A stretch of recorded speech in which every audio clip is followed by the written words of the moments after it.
Hello everybody, this is Jack Dennis and welcome to our fly fishing and tying channel. I hope you're all having a good start to the new year and out tying a lot of flies. We started a couple of weeks ago with our Jack Dennis and Friends fly tying session. Our first one was with Dave Allison, and I'm going to be showing you some from the past. One of the things I've been involved with my fly tying career is setting up fly tying theaters and been involved with the many conclaves that fly fishing groups and clubs have over the country. And they really highlight tyers that you may not have ever met.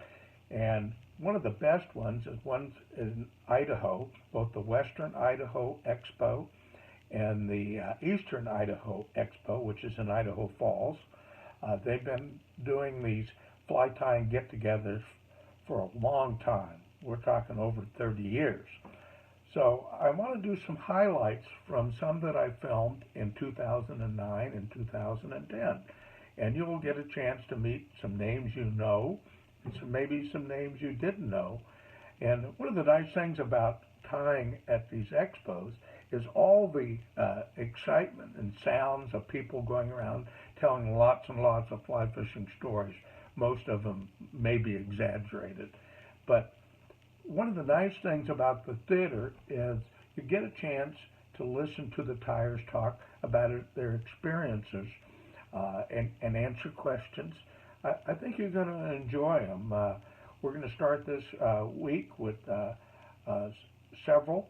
We'll try to give you the most information. And I know some of you are going to say, wow, you know, I don't know about the materials. Well, these are really uncut. So, you know, you do your best on figuring it out. But I think you're going to enjoy the interaction with the crowd and with the tyers. And really uncut and I think extremely fun. Let's get going.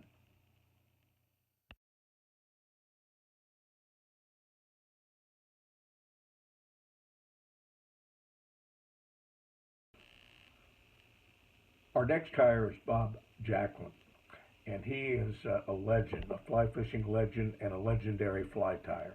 His shop in West Yellowstone is known the worldwide as one of the expert places to get information on fishing Montana and, of course, Yellowstone Park.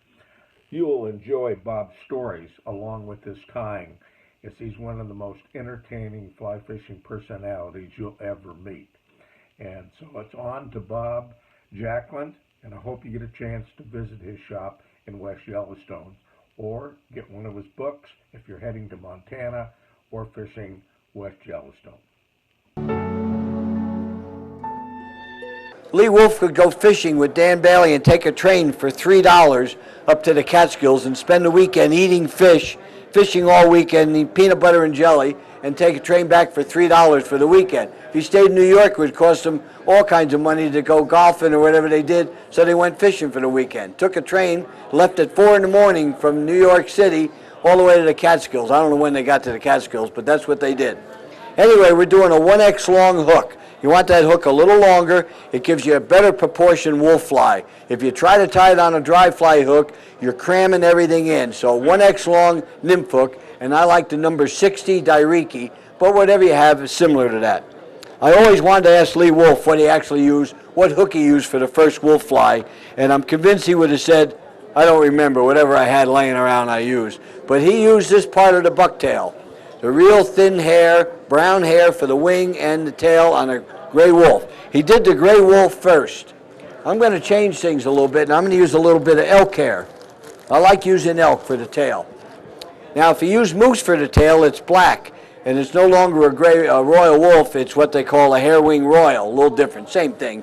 But I'm going to use brown elk hair, nice and brown, and when it's on the fly, it'll look just like deer. It doesn't look any different.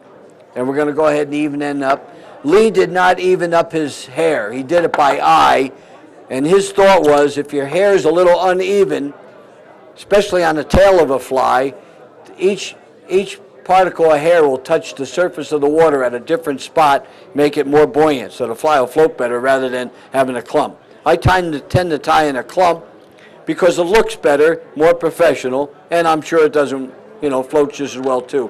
So I put my tail on first. A lot of the fly tyers will put a wing on. I put my tail on. I work from left to right, but then I go back. The way Lee tied a fly in his fingers, he held the fly by the head of the hook, and he tied this way. So he tied really by holding the fly and going backwards. He didn't hold it by the hook. He held it by the eye of the hook and tied without a vise. So I got my tail on. Now I'm going to go ahead and put a wing on. And for that, we're going to use kip tail. We could use this real fine hair on a bucktail. That's what Lee used originally. But it's too fine. It doesn't look like a really good wolf to me. So I like to use calf tail or kip tail, where I have a little more material on it and a little heavier wing. So we tied on September Labor Day weekend, 1929, Lee tied the first wolf fly, Gray Wulff. He tied a gray to match a gray hatch that was coming off. And one of these days I'll have to do some research and find out what hatch that was. But it was a gray drake. He tied the white wolf, and then after that he tied the royal wolf during the winter of 1930. But it was Dan Bailey that actually named the fly the wolf fly. Lee Wulff was going to call it the Ausable Gray because he tied it on the Ausable River. It was a large gray fly, and he was going to call it the Ausable Gray. And Lee said, let's call it the Gray Wulff.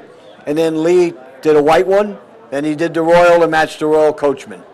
But he wanted something durable, and this is a wolf fly, durable. Now I'm going to split the wings in half, take my wing material, and with thread, I'm going to go one way about 3 wraps.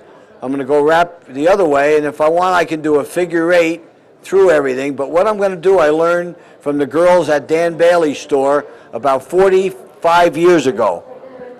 I'm going to take the thread and I'm going to wrap it around each individual wing and pull it tight, about 3 wraps. Then I'm going to take the other wing, wrap it around and pull it back. Now I've got both wings exactly where I want them.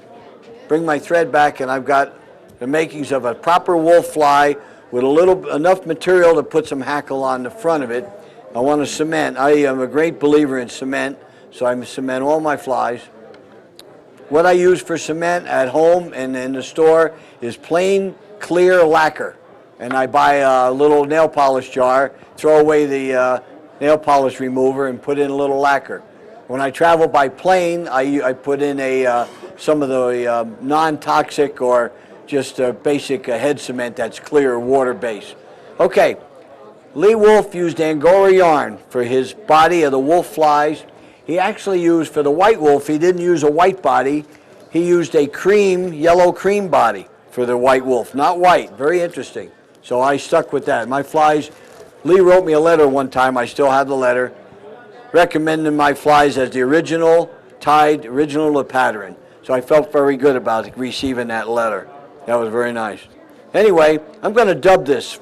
Rather than taking a strand and tie it on, which is the way Lee did, I do that too, but since I have a lot of fuzz on this, I'm going to go ahead and dub it on.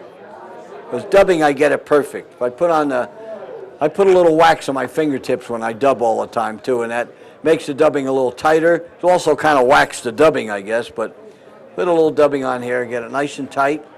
That looks like it might be enough. So I always start out my fly tying programs talking about Lee Wulff and tying a wolf fly. It's my favorite dry fly. I tie at shows, I tend to tie bigger flies. I tie size 10 wolf flies. My actual fly I use all the time is a 14, but I like the 10. Now we're going to get 2 hackles. Remember, Lee didn't have hackles, Whiting Farms hackles this long. I mean, this is the best stuff you can buy. There isn't anything better.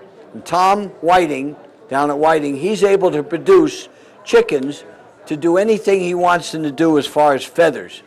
He can make short, stubby feathers, long feathers, saddle hackles that are, I got some here, saddle hackles that are that long.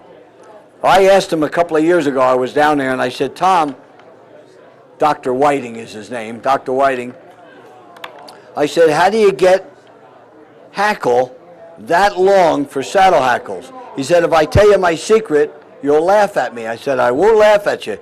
How do you get a chicken to have saddle hackles that long and longer? He says, it's simple. You grow taller chickens. And the taller the chicken gets, the longer the saddle gets. That's what his answer was. And I laughed at him. He said I wouldn't, but I did. Okay. I put 2 hackles together, and really you only need 1 hackle with this long hackle, but I'm going to put 2. I always put 2 hackles together. I'm going to clean them off, and I'm going to tie them right underneath on a 45-degree angle, right underneath there behind the wing, about 4 or 5 wraps, and then bring the rest of the stubs of the hackle right up and tie it off. That looks good. Another little cement on there. Now, I'm self-taught when it comes to wrapping hackle, and there's all kinds of stuff I read about over the years. George Harvey, every one of us have their own little idea of how to do it. But here's how I do it. I anchor the hackle, so I go over once and I immediately go over again. I'm one of the few guys that wrap 2 hackles at a time. You can do 1 at a time if you like. This is the way then I go through itself a couple times behind the wing and back over again and back again. So I'm actually tying the hackle with the hackle, tying itself in.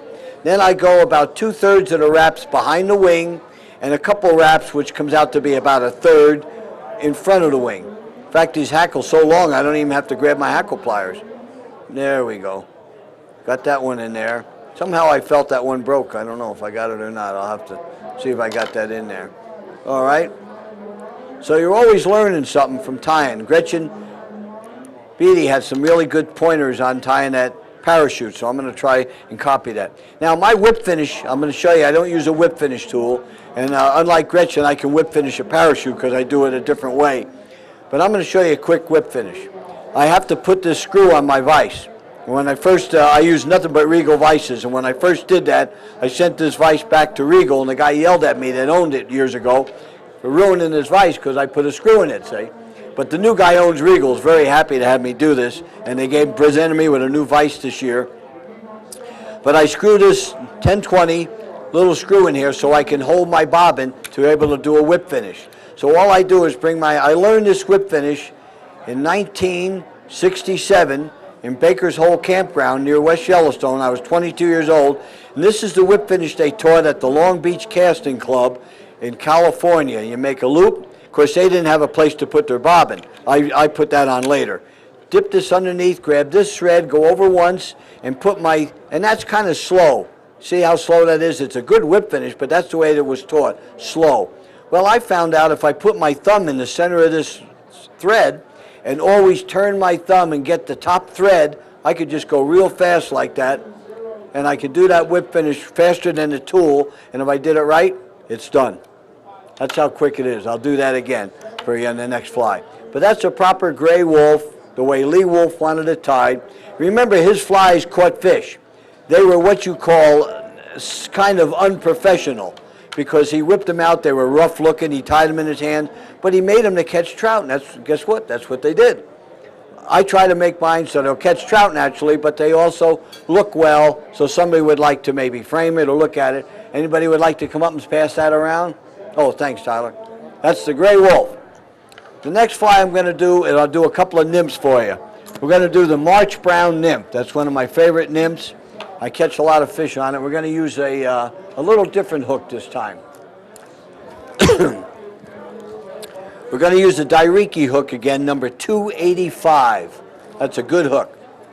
It's similar to a 280. John Bailey designed a hook called a 280 years ago, and it was okay, but the